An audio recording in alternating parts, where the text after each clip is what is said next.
Could it be said that it is because everybody wants to make money, that's why whatever comes goes, especially in this real estate sector? That is not to say that no other sector, every sector is actually, getting its own share of this kind of activities of quacks or evil intended men.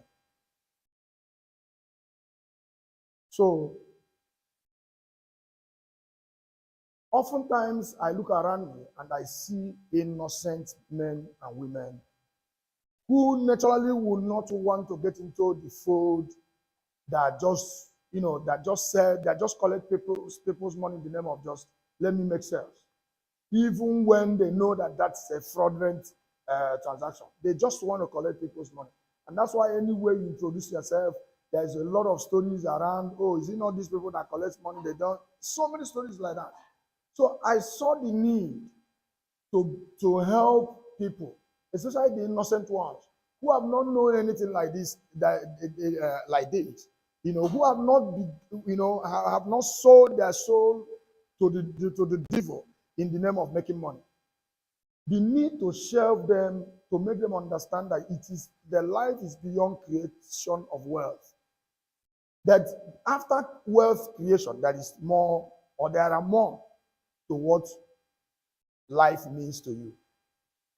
And so I felt that there's no better way to help these innocent men and women, whether those who are listening to me right here in this hall, or those who are going to come across these recordings anywhere in the world. It is every need to help them to understand that after wealth creation, what next? Life still exists, and that you must account for whatever you do, and that you must account for even the money in question. The reason for this is because people are no more intentional about legacy. People are no more intentional about creating legacy. And so I found the need to use someone that is well revered in the Bible times, called Prophet Elisha, to help men and women of today to understand the power of legacy, and to connect and show the nexus between legacy and business. All right? So that when we understand this, it will help us to begin to ask ourselves a very vital question for this transaction. It is not just about what I gain, but what does the society gain after this transaction? How does it benefit this buyer at the end? Is this transaction supposed? Why am I not going to say the truth in this transaction? Why in the first place do I even know that this land does not even belong to this person, and I am joining him to claim that he owns it, and I want to sell it to somebody when I know that this buyer will later lose this land? Why am I even acting as a realtor, selling a land that I know, even though somebody is saying I own it? Yes, it belongs to them, but the truth is that this land is within government acquisition. Therefore, at the end, the buyer is going to lose the land. Why would I want to that I know that this money, at the end of the day, the person who is paying this money will still cry? If I know that there is a connection between the money, I will not say that the ones I'm not going to say yes to. So there's a very good need to live it. Is as according to the life you live on this earth. I am sure at least 80 to 90% of the fraud, 80 to 90% of ill transactions in this sector will die down. When people begin to know that it's not just about making money, but it's about living, what legacy are you going to leave behind? All right? And I also want to use this opportunity to also show the world that it's not just about business. That you can use your business, you can use real estate to even do evangelism. To use the transactions you approve around you to teach people that they can do what is right, no matter how bad the sector is. All right?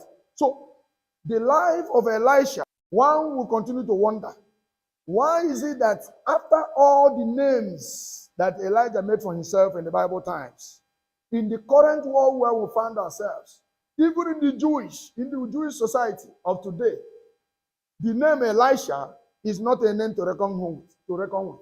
It's not a name people want to be associated with. Today, that mystery will be unveiled. And so that's exactly what we want to do today, to tell you that there is always life after. You must begin to ask yourself, what am I going to leave behind as a legacy? And so let's go to the meat of the matter. So I entitled this topic, Legacy and Business, the Elisha Example. All right? First is for us to understand what is actually a legacy.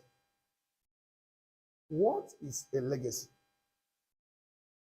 And I defined it as a long-lasting impact of a particular event, actions, etc., that took place in the past of a person's life. That long-lasting impact of an event or a particular event that took place in the past or in a person's life. So it means that a legacy is something that must last long.